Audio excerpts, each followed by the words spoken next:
sina kyensobola kwogera naye nga Katonda asigala ali omukumi wange. Abakoze kino babadde banyoonya bulamu bwange.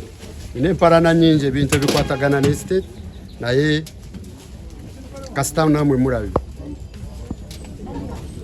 Ndowooza mulaba yonna basaze wayalingi nereeta bazitute ne bamenya ekikomera. Nali siriiwo nga ntambudde nenkubirwa esimu kino poliisi eze ne balandiroodi batise ebintu byange. Nali ntambudde naye bagobawo sitaafu yange yonna ne beediza ekifo ne bagalawo.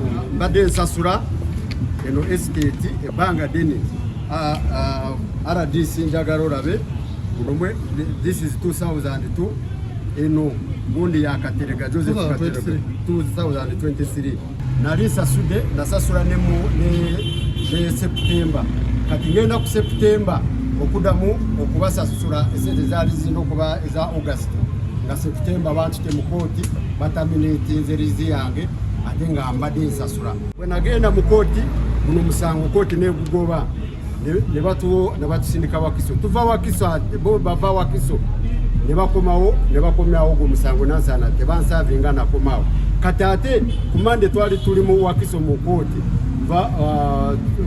gokuna ngenda kuwulira ngo wano bagaddewo bawambirwa ebintu byange. Kati nze mbadde nsaba RDC ngaboze ne police ekisookera ddala distress bweba nga bakubanja ne bakuwa court order kitegeeza kugala.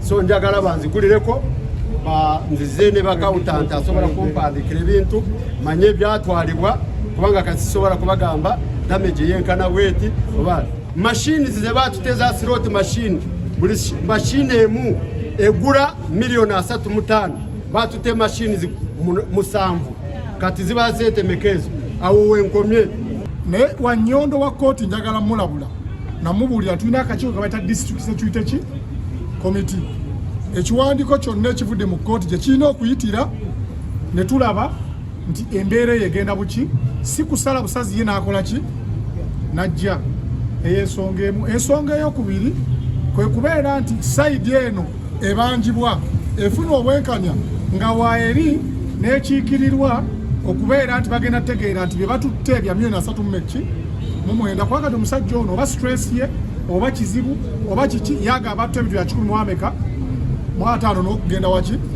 naye tayinza tegeera nti bye batutte nga tannayingira mu ki. Njagala nkakasa lisiti eyo bagindeetere mbagirawo kubanga emissioninga ebintu byonna bye bayinza suppose okukola ki